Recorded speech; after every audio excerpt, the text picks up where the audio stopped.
I'm literally wearing the most appropriate t-shirt to unbox this deck. Hi there, my little jam tarts. I'm feeling very fucking inner child today because I'm about to do an unboxing and first impressions of the Crystal Unicorn Tarot, and I'm very, very thrilled.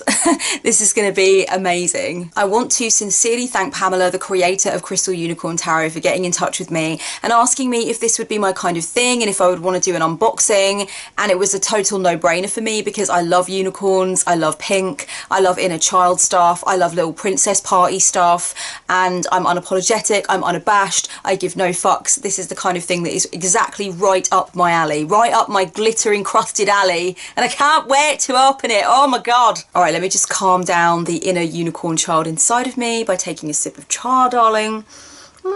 You will actually notice, depending what kind of device you're using to view my channel, that on the main page I'm actually wearing a unicorn horn on the main page of my YouTube. So I'm very keen on unicorn related headgear, unicorn related prints.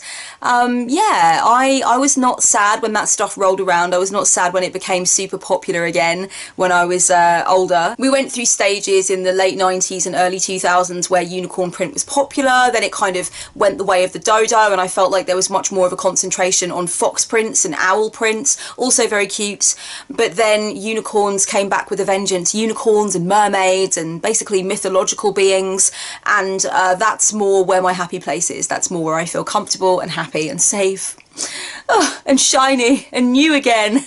So without further ado, I'm going to unbox the Crystal Unicorn Tarot. I'm very, very excited. Thanks, Pamela, for giving me this opportunity. Let's just get right into it. As usual, darlings, the same way I do for all of my unboxing and first impression videos, there will be cutaways of every card that I talk about. So it is the kind of video where you do need to make sure you're looking at the screen if you do want to actually see the cards, because I am going to be doing cutaways rather than kind of a show and tell. So it is the kind of video where you do need to be watching the screen if you want to actually see the details of the cards. Okay, so here's the box, Crystal Unicorn Tarot by Pamela Chen, illustrated by Lisa Higuchi. Look how beautiful it is, look how powdery and sweet and lovely, and oh my goddess, those are so many of my happy place colours. That is definitely a very happy place font for me as well. This looks absolutely beautiful. On the back it says, imagine, sparkle, manifest. Poof yourself into the magical forest of the Crystal Unicorn where anything is possible. I feel like I'm 6. Tap into your intuition and connect with your Crystal Unicorn guides to find answers that you need right now. Let this colourful and enchanting deck help you dive into the world of tarot, heal with unicorns, and get obsessed with crystal magic. Pamela Chen, clairvoyant, a friend of the unicorns, and a crystal intuitive, created this mystical deck based on the Waite system. A handy-dandy, gorgeous guidebook is also included with the 78 card deck with interpretations and 2 magical spreads. I'm really thrilled, I can't wait. And this is published by Lunar Prosperity. Oh, this is such a treat for me today. What a great way to begin the day. This is a really nice box, very high quality box.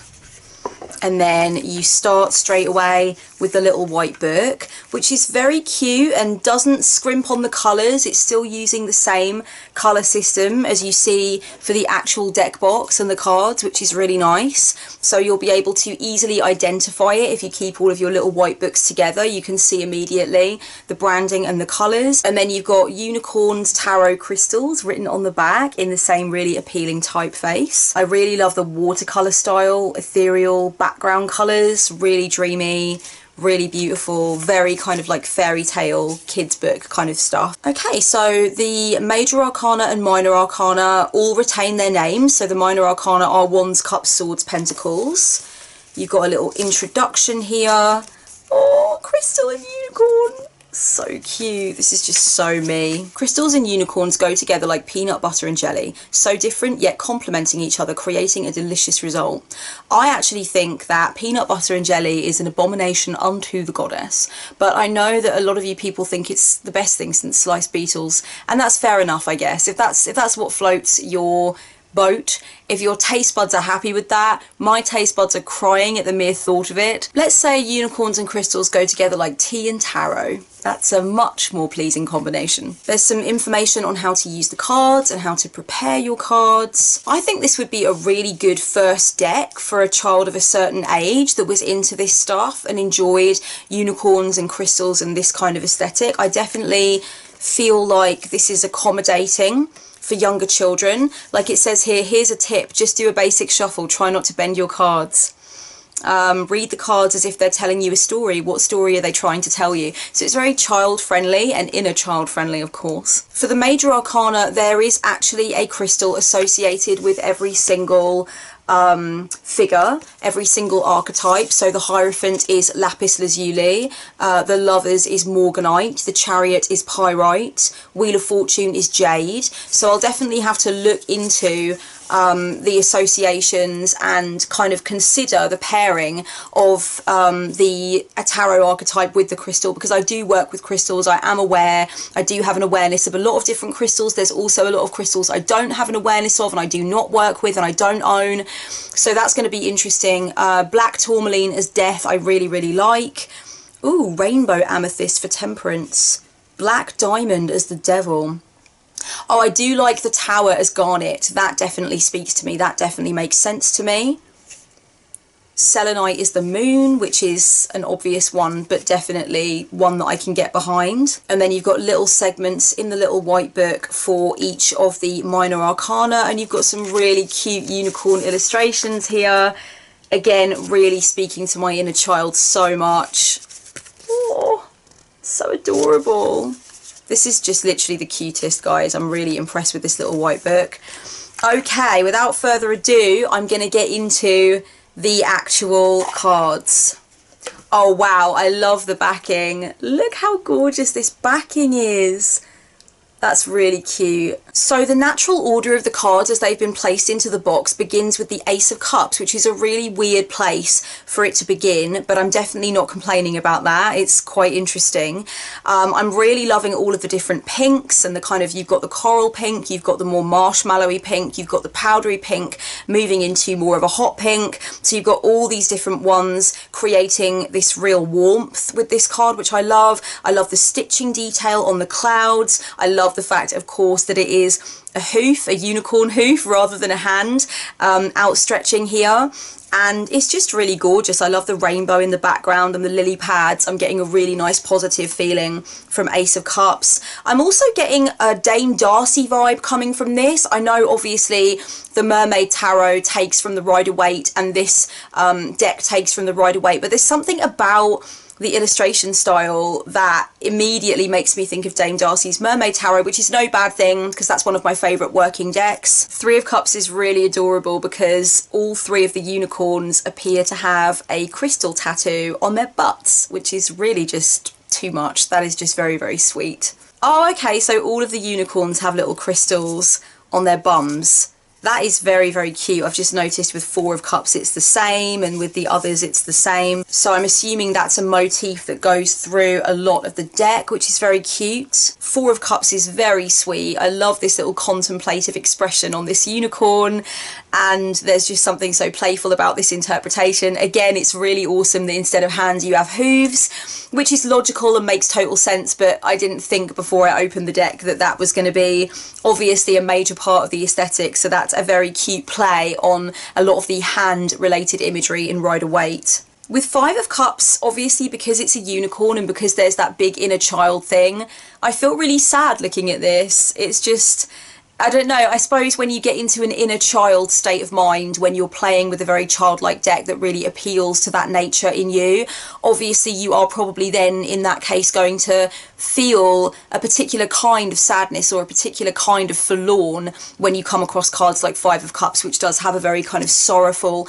energy to it and a sorrowful kind of theme to it. God, I'm fucking hungry. Let me finish my tea. Be good to stop for porridge, but I can't stop now. I've got to get through this unboxing. I like the fact that the two unicorns in Six of Cups do appear to share a kind of parent-child relationship, because one is bigger than the other, and to me that kind of reads as parent and child, whereas in Rider-Waite it does read as two children that are kind of having the exchange. So that's an interesting thing about Six of Cups in this deck. It's so weird that I'm talking about cups first, but this is the order that things came in, guys. So, and it is an unboxing and first impressions, so I'm not doing anything too polished and I'm not changing things around. I'm just giving literally my raw first impressions. So the cups wanted to come first, guys. What can I tell you? Oh, the headgear on the Nine of Cups. That is a fabulous headpiece. There is absolutely no doubt about that. When it comes to millinery, unicorns know what the fuck is up, obviously, which doesn't surprise me one bit. I really love the colours in Page of Cups. I love this ombre kind of green in the background and then the dual blue of the waves. I also love the fact that Page of Cups, the unicorn, is actually holding the cup in its mouth, which is a nice touch and something different. Queen of Cups is really beautiful. I love the fact that the throne is right on the shoreline, and I also really enjoy the fact that the unicorns that are carved into the throne are actually unicorn mer people, which really just could not get any fucking better for me. That is absolutely adorable in just about every conceivable way. The Fool card is very, very cute and different. Instead of a dog, you've got a cat at the unicorn's heels. And it's also really interesting that you've got this big piece of what appears to be clear quartz that's kind of sticking out of the cliff there. And I think there's obviously going to be lots of crystal imagery just kind of inserted randomly into the different terrains in the deck, which is lovely. I also really enjoy the snow-capped hills in the background, snow-capped mountains rather, and this really beautiful kind of juvenile sun, much like the kind of sun you would draw when you were 6 years old. It's just very, very cute. I love this deck. I think the word cute and the word adorable are going to be used a lot during this unboxing. Can you blame me, really? The High Priestess is chilling pretty much, just kind of lying down and relaxing with a really beautiful blue veil going over her back. I'm not sure what the details are in the background. I can see it's palm trees on the curtain, but I'm not sure what the red things are supposed to represent, but I'm assuming that they are balloons. But they could certainly be like, you know, water carrying sort of receptacles, I guess, as well. So that's really interesting. I do like the dark red kind of details that are there on the curtain though, and the vivid green as well. That really catches the eye. The Empress does retain her star crown in Crystal Unicorn, which is cool. She has a floral motif on her back end, which is really nice to see. You've got the wheat sheaths, you've got the scepter that she's holding, and I really love that really great big emerald down in the bottom right hand corner of the card. That also really speaks to me. Also, I love this really cute palatial cushion that she's lying on. I definitely am going to enjoy playing with this deck, there's no doubt about it. Oh, the Lovers is just fucking adorable because, of course, the angel has a unicorn head. It's a unicorn angel, which is just really sweet. You can see the apple tree in the background with the serpent winding up it, and that's on the female side of the equation. And then you've got actually what looks like a tree in winter, so in autumn rather, so a tree about to lose its leaves on the male side of things. So that's something to think about and consider. Strength is fucking hilarious in Crystal Unicorn. It literally looks like the unicorn has just come along and woken this lion up from a nap. The lion is just like, what the fuck? Why are you disturbing my nap time? You always want to have something to say. Pipe down, damn it. Yeah, so the lion is just looking really pissed off and really kind of disturbed and perturbed. Stroppy lion, I like that. Oh, the Hermit is just entirely too sweet, guys. Oh my goddess, that's so cute. Look at that hood. That is the sweetest thing ever, and that little lick of purple hair coming down. So unbelievably cute. I think it's really interesting to see such a cute motif and a really adorable, very childlike perspective on the cards. For me, coming from someone who takes tarot really seriously and really just dives so deeply in and has had such incredible, overwhelming, very, I suppose what you would say, spiritually sophisticated experiences with the cards, it's very interesting to look at something so childlike. I don't actually have anything so childlike in my collection at all, so this is really interesting. It's really asking me to approach the cards in a different kind of way. Death has some very interesting armour on, and you've got the flag attached to the tack of the horse. There are no figures around, there's no people around. Death isn't trampling on anyone or moving through a battlefield or anything like that. It's just a very demure, very kind of peaceful terrain with some really nice corals and kind of really powdery pinks, kind of like marshmallowy pinks, and then you've got this hunk of black tourmaline down at the feet of the unicorn, which is really awesome to see. Again, as with Five of Cups, the Tower definitely is kind of a difficult one because you've got this really childlike motif, this very kind of dreamy, very sweet, very kind of light-hearted approach in the illustrations and in the theme, but the Tower still retains its lightning and its fire and its, you know, doom and gloom kind of associations, and you've got the unicorns kind of falling out. Although I do feel like they're going to land on their feet. I certainly wouldn't say that I feel like they're going to land on their backs and die.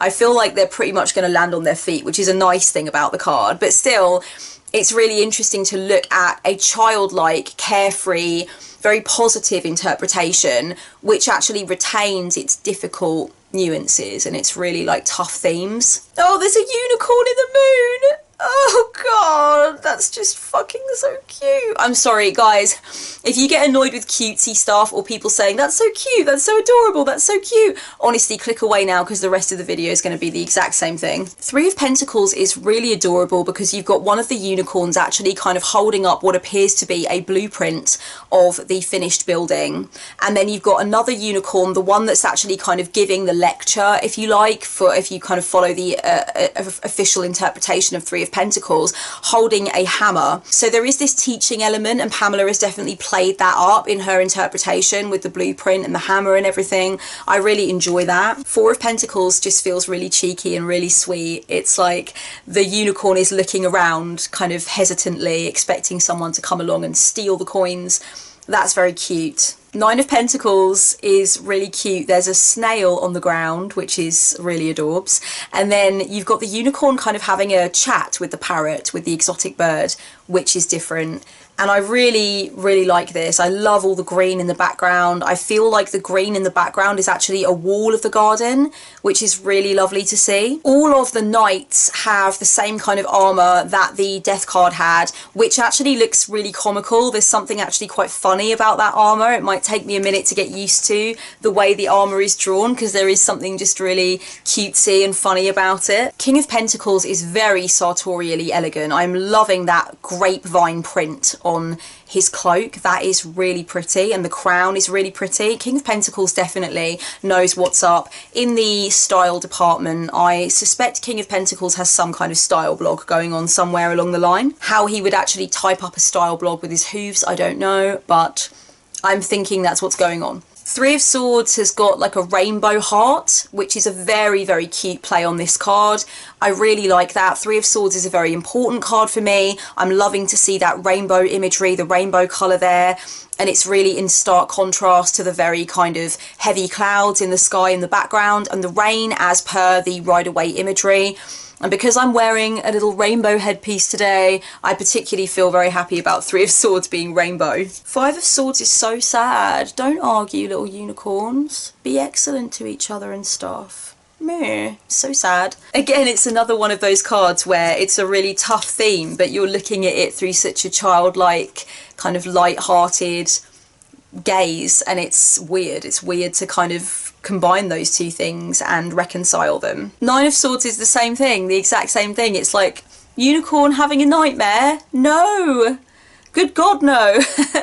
But I think it's good that it does stick to the Rider-Waite imagery the way that it does. 10 of Swords as well. You've got a unicorn that is bleeding, that is, you know, stuck with swords. And I think if you're thinking about using this deck as a learning tool or giving it as a first deck for a child who has an interest in tarot and enjoys the kind of crystal unicorn aesthetic, then it's important that we, you know, maintain a grasp on the imagery and the way the imagery is supposed to be, rather than watering it down for kids. Kids have so much more of an understanding of what stuff is. They know what death is, they know what murder is, you know, they're so much more connected to the world and in tune with what goes on in the world than we would possibly like to think or can bring ourselves to think sometimes. And I think if a child wants to get into tarot, then they already very highly likely have the ability to understand a lot of these deeper themes from where they are at this point on the journey now. So I'm glad to see that the Rider-Waite imagery hasn't been watered down, and we've still got the fire, we've still got the death, we've still got the blood.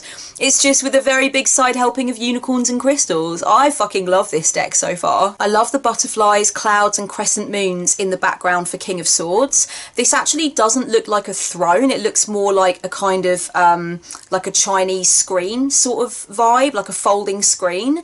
But in any event, it is really pretty, and I really like the fact that all of the kings and queens are lying down in this deck. There's something really kind of just royal and very chill about that. Four of Wands looks a little bit like two unicorns are having a fight with some genetically engineered broccoli, which is really cute. I love all the florals and the yellow ribbons and stuff. I really enjoy the way this deck has taken inspiration from Rider-Waite, but really just taken it to a new place as well. Six of Wands has got a lot of forward momentum in it. There's a leaning forward that's going on, and you can really feel like the unicorns are on the move in Six of Wands, which I really, really love to see. And I do really enjoy that headpiece on the key figure, the key unicorn from Six of Wands as well. I really love, I can't remember what the fuck those things are called, but that kind of wreath kind of thing that you wear on your head when you're a Caesar. It kind of looks a bit like that. It's giving me those vibes, so I really enjoy that too. Queen of Wands is so gorgeous. I really love the yellow cloak. I really enjoy the kind of two-tone detailing in the crown. And the background for this throne is just off the chain. I really enjoy the colours, and I really enjoy like the clashing of the colours. I like the fact as well that the black cat takes centre stage with Queen of Wands. That's something that's really nice to see. It's official, I'm in love with Crystal Unicorn Tarot, as I highly suspected that I would be. It's a really lovely deck. It's very well made. The cardstock is good. The little white book is really good. The box is good quality, and I would definitely keep the cards in the box. I really love the colour palette. I really love the backing. There's something very magical and very uplifting about this deck. Thank you so much, Pamela, for giving me the opportunity to unbox. This has absolutely made my day. I just feel really sparkly and really happy right now, just looking through these images and seeing your interpretation. So thanks so much, and thank you guys for coming on this initial exploration with me. I'd love to know your thoughts. I'd love to know if you would like to own something like this. I'd love to know whether or not you think you could work with it seriously. Does it appeal to your inner child? What do you think about the colour palette? I'd love to know. And I'll leave the link down below to Pamela's website where you can pick up a copy of this deck for yourself. Much love and much crystal unicorn energy. Blessed be, guys.